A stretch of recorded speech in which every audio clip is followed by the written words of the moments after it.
Hello दोस्तों, एक बार फिर से स्वागत है हमारे यूट्यूब चैनल पर। हम इतिहास वैकल्पिक विषय के अगले लेक्चर को लेकर आए हैं। हम धार्मिक साहित्य में बात कर रहे थे कि ब्राह्मण साहित्य की बात हम लोग कर लिए थे। आज हम मुख्य रूप से बौद्ध साहित्य और जैन साहित्य के बारे में बात करेंगे। आप हमारे साथ बने रहिए ताकि अच्छी तरीके से तैयारी करने में आपको भी मदद मिले और हमें भी आपके कमेंट सेक्शन पढ़ के और आपके द्वारा जो भी मांग किया जाए उसको पूरा करने में हमें भी हर्ष महसूस हो। इसके लिए आप भी साथ में जुड़े रहिए। अगर आपको अच्छा लगे तो आप लगातार इस वीडियो पे बने रहें। तो हम बिना देरी करते हुए हम ब्राह्मण साहित्य की बात कर लिए थे। आज हम बौद्ध साहित्य के बारे में बात करेंगे। और जो दर्शक आप नए हैं तो ये जान लीजिए कि हम स्रोत के बारे में पढ़ रहे हैं। प्राचीन भारत के ऐतिहासिक स्रोत के बारे में पढ़ रहे हैं। और ऐतिहासिक स्रोत में जो विभिन्न प्रकार हैं वो साहित्यिक स्रोत हो गया, पुरातात्विक स्रोत हो गया, भाषा साहित्य हो गया, उसके बाद जेनेटिक हो गया और सामाजिक नृविज्ञान हो गया। उसमें से जो साहित्य है ना, साहित्य हो गया। तो साहित्य में जो पुरातत्व के रूप में उपयोग किया जाता है, साहित्य जो स्रोत के रूप में उपयोग किया जाता है, साहित्य का दो भाग हुआ। एक धार्मिक भाग हो गया, उसके बाद एक गैर धार्मिक साहित्य हो गया। तो धार्मिक साहित्य में हम ब्राह्मण साहित्य पढ़ लिए थे और हम आज जो चर्चा करेंगे वो बौद्ध साहित्य और जैन साहित्य के बारे में बात करेंगे। तो हम देखते हैं बौद्ध साहित्य। चैप्टर क्या चल रहा है? स्रोत। तो जैन साहित्य से पहले हम बौद्ध साहित्य देख लेते हैं। बौद्ध साहित्य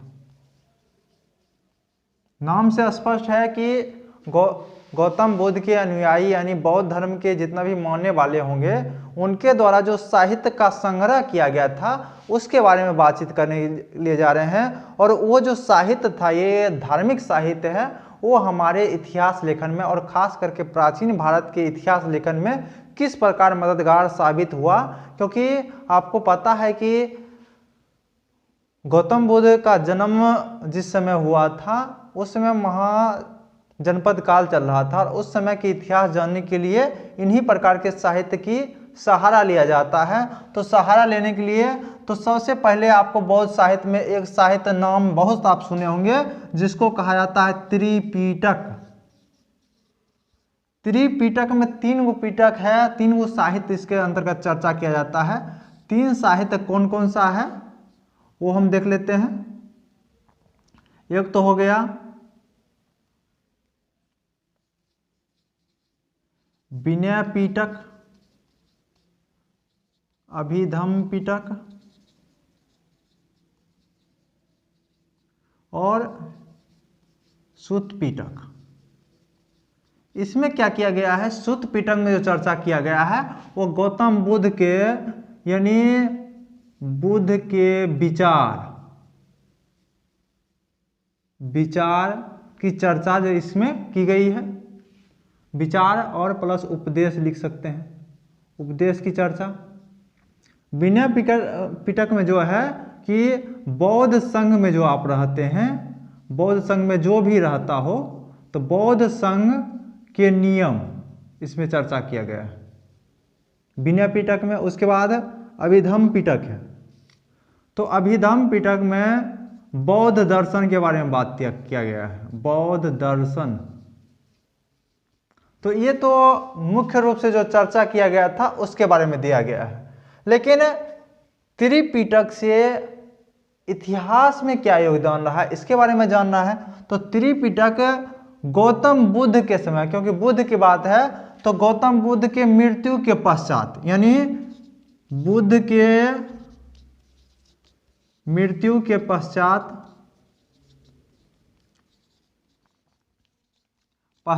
के राजनीतिक प्लस सामाजिक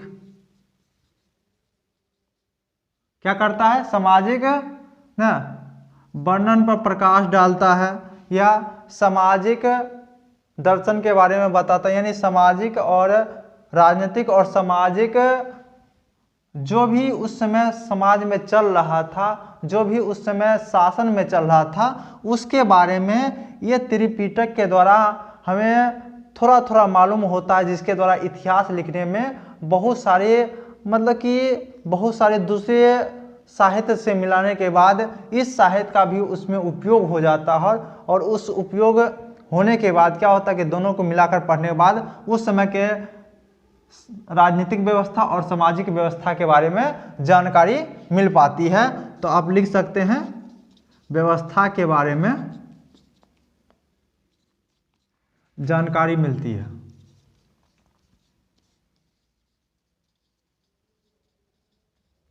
ये तो हो गया त्रिपिटक। उसके बाद और भी बहुत सारे बौद्ध साहित्य है। एक तो हो गया, दूसरा आप नाम सुने होंगे अंगुत्तर निकाय। अंगुत्तर निकाय में आपको अगर सही से याद, आप कंपटीशन की तैयारी करते होंगे तो आपको ये जरूर पता होगा, आप रट्टा लगाए होंगे इस बात का कि इससे 16 महाजनपद के बारे में पता चला है। हम बोले ना ये सभी उदाहरण मात्र है।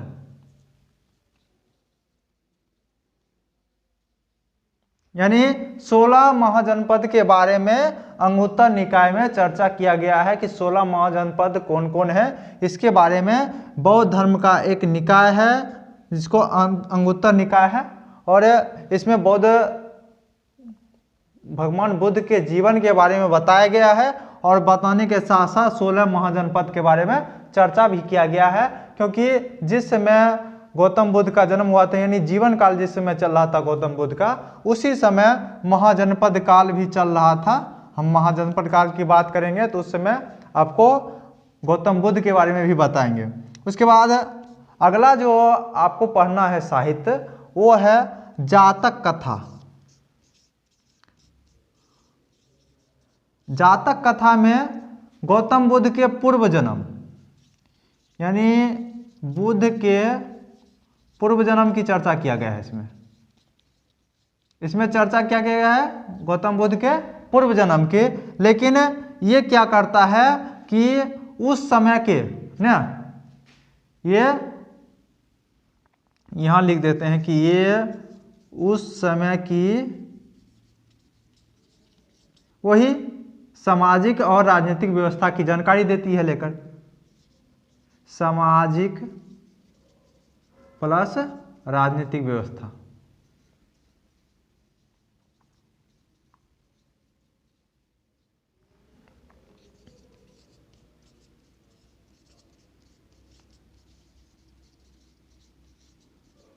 तो यही सब है ना। तो आप क्या करेंगे कि जब आपको अगर कहा जाएगा कि बौद्ध साहित्य इतिहास लेखन, प्राचीन भारत के इतिहास लेखन में बौद्ध साहित्य कितना योगदान देता है लेकर, तो आप ये उदाहरण दे देकर उसके बारे में लिखते जाइएगा।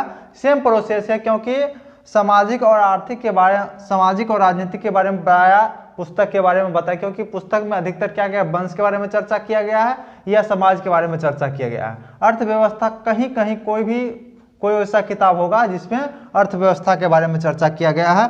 तो जातक कथा हो गया।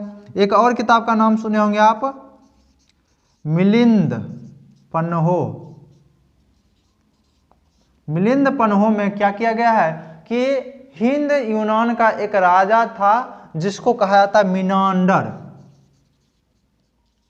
मिनांडर और नागसेन, बौद्ध भिक्षु नागसेन के बीच क्या है कि प्रश्न उत्तर के जैसा एक मतलब कि दर्शन के बारे में शास्त्रार्थ किया जाता है। और मिनांडर प्रश्न पूछता है और नागसेन उसका उत्तर देता है लेकर। इसी उत्तर देने के क्रम में सामाजिक आर्थिक व्यवस्था के बारे में आसानी से पता चल जाता है कि उस समय के सामाजिक और राजनीतिक व्यवस्था कैसा था। उसके बाद मिलिंद पन्हो हो गया। तो कितना ग्रंथ बताए, 1 2 3 4, 4 ग्रंथ हम बता दिए हैं। और 4 ग्रंथ के बारे में आप जान के आप बौद्ध धर्म के यानी बौद्ध साहित्य के बारे में इतना तो लिख लिया, और कुछ लिखना है इसके बारे में। तो एक हो गया वंश साहित्य। वंश साहित्य के बारे में इसमें दो साहित्य है, एक को कहा जाता है दीप वंश, एक को कहा जाता है महावंश। तो दीप वंश और महावंश से श्रीलंका का इतिहास पता चलता है, श्रीलंका का इतिहास, क्योंकि आपको पता है कि बौद्ध धर्म श्रीलंका में मानने वाले भी बहुत सारी संख्या में है बौद्ध धर्म का। तो श्रीलंका का इतिहास दीप वंश और महावंश के साहित्य पढ़ने के बाद श्रीलंका का इतिहास पता चलता है। और एक और किताब का नाम आप सुने होंगे, इसको कहा जाता है आर्य मंजूश्री महाकल्प। ये भी एक बौद्ध साहित्य है, ये भी एक बौद्ध साहित्य है। और इसके बारे में गुप्त काल गुप्त काल के बारे में बौद्ध साहित्य यानी बौद्ध धर्म के अनुसार गुप्त काल कैसा था, इसके बारे में आर्य मंजूश्री महाकल्प से चर्चा किया जाता है। और ये जो धर्म ग्रंथ है, ये महायान जो बौद्ध का एक संघ था, क्योंकि आपको पता है कि जब हम बताएंगे कि बौद्ध धर्म भी दो भागों में बढ़ जाता है, उसमें एक शाखा है महायान। तो महायान शाखा के द्वारा ये लिखा गया था, क्योंकि जो बौद्ध साहित्य शुरू में था वो तो पाली भाषा में लिखा जाता था। पाली भाषा जो उस समय जन सामान्य की भाषा थी, और जन सामान्य की भाषा पाली होने के बाद, लेकिन जैसे ही महायान बौद्ध धर्म आया वैसे वैसे क्या हुआ कि पाली भाषा धीरे धीरे बौद्ध साहित्य संस्कृत के रूप में बदल गया। और संस्कृत के रूप में, क्योंकि उस समय जो संस्कृत जो था वो अभिजात वर्ग के लोगों का नेतृत्व करता है, यानी संस्कृत पढ़ना मतलब अभिजात वर्ग के लोग ही संस्कृत पढ़ा करते थे। लेकिन बौद्ध यानी भगवान बुद्ध पराया प्राकृत और पाली भाषा का इस्तेमाल करते थे, इसलिए शुरू वाला जो जितना भी बौद्ध ग्रंथ लिखा गया वो पाली भाषा में लिखा गया। लेकिन जैसे जैसे क्या हुआ कि इसमें कर्मकांड बढ़ते गए, इसमें संस्कृत आ गया, और क्या हुआ कि संस्कृत जैसे ही आ गया तो धीरे धीरे वो अभिजात वर्ग का नेतृत्व करने लगा। तो ये था कि बौद्ध साहित्य इतना ये क्या करता है कि हमें समाज के बारे में और राजनीति के बारे में बताता है, और उस समय राजनीतिक यानी वंश में कैसा चल रहा था, उस समय समाज में कैसा चल रहा था, ये बौद्ध साहित्य के बारे में बौद्ध साहित्य से पता लगाया जा सकता है। और आशा है कि इसके बारे में अगर पर्सनल इसके बारे में पूछा जाएगा कि बौद्ध साहित्य इतिहास लेखन में कहाँ तक मदद करता है, तो आप शुरुआत ऐसा कर सकते हैं कि बौद्ध साहित्य जो है, शुरू में पहले साहित्य के बारे में थोड़ा 2 लाइन लिख देना है कि पुरातत्व के साथ साहित्य के मेल करने के बाद इतिहास लेखन की प्रक्रिया थोड़ा आसान हो जाती है। लेकिन साहित्य के द्वारा लिखने पर क्या होता है कि कुछ न कुछ उसमें कमी जरूर देखने को मिलती है। और खास करके जब हम धार्मिक साहित्य की बात करते हैं तो धार्मिक साहित्य में क्या होता है कि एक धार्मिक वर्ग का अपना एक झुकाव अलग हो जाता है, वो अपने धर्म की ओर केंद्रित करते हुए कोई भी साहित्य लिखता है। और धर्म की ओर केंद्रित करके जैसे ही साहित्य लेगा तो अपना उसका उसमें स्वार्थ आ गया, धार्मिक स्वार्थ आ गया, तो वो भी सही दृष्टिकोण नहीं ले जाएगा। तो इसमें क्या होगा कि जब हम धार्मिक साहित्य के बारे में बात करेंगे तो उसमें धार्मिक कहाँ से धार्मिक की ओर झुकाव ज़्यादा हो रहा है उसको थोड़ा सा साइड लेकर करेंगे, ताकि क्या हो सके कि सही से इतिहास लेखन में मदद मिल सके। ये तो ऊपर वाला लाइन हो सकता है। उसके बाद इसके बारे में चर्चा कर सकते हैं कि त्रिपिटक के द्वारा ये चर्चा मिला, सूत्र पिटक इसमें ये चर्चा है। और इससे क्या होता है कि गौतम बुद्ध के मृत्यु के पश्चात का जो भी राजनीतिक व्यवस्था है, सामाजिक व्यवस्था है, उसके बारे में चर्चा मिलता है। अंगुत्तर निकाय के बारे में बताइएगा, 16 महाजनपद के बारे में चर्चा मिला है। तो ऐसा प्रश्न आप खुद बना के खुद आंसर लिख के देखिए तो अच्छा रहेगा। तो हम इसको साफ करने के बाद हम देखते हैं जैन साहित्य को। तो चलिए हम देखते हैं जैन साहित्य।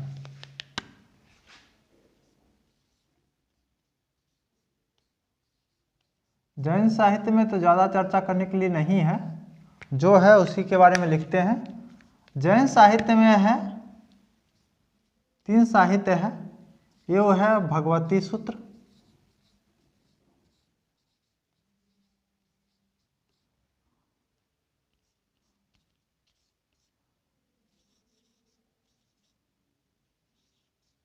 भद्रबाहु चरित्र,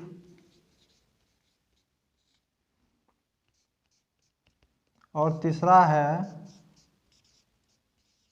जीनसेन का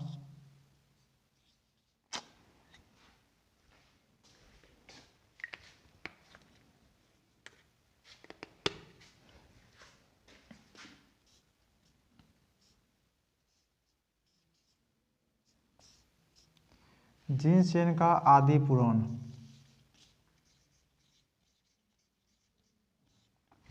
तो ये 3 पुस्तक मूल रूप से है।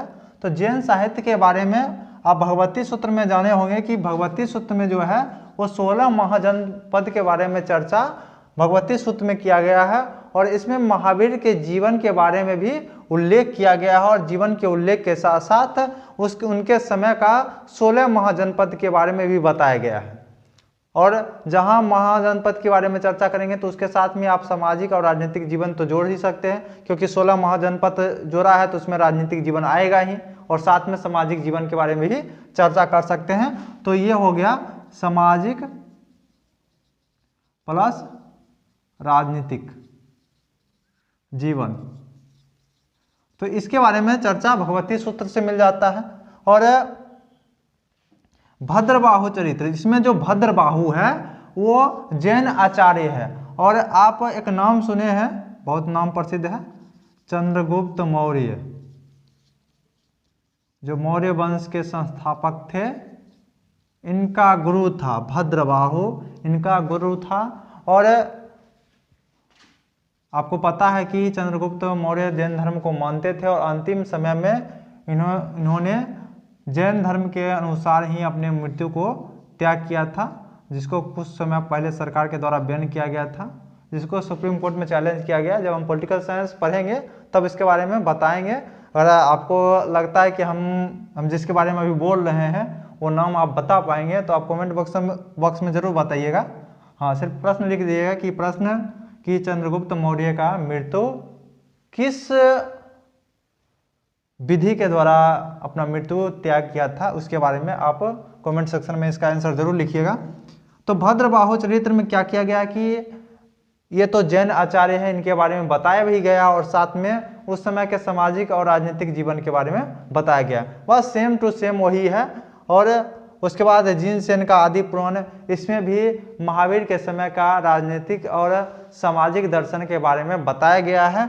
तो जैन साहित्य भी क्या करता है कि उस समय के यानी महावीर के जीवन के समय में बताता है कि कौन कौन सा साहित्य यानी उस समय की राजनीतिक जीवन कैसा था, सामाजिक जीवन कैसा था, इसके बारे में बताता है। और अगर खास करके ऐसे तो जैन साहित्य पर सिर्फ नहीं पूछा जाना चाहिए, अगर पूछा भी जाएगा तो क्या कीजिएगा, आप सबसे शुरू में क्या कीजिएगा, साहित्य के बारे में लिखिएगा। सबसे पहले तो स्रोत के बारे में लिख देना है, ऊपर में स्रोत के बारे में चर्चा करते हुए लिखना कि किसी भी इतिहास लेखन में स्रोत की भूमिका बहुत महत्वपूर्ण होती है, और महत्वपूर्ण होती है जिसमें क्या है कि महाजनपद काल जैसे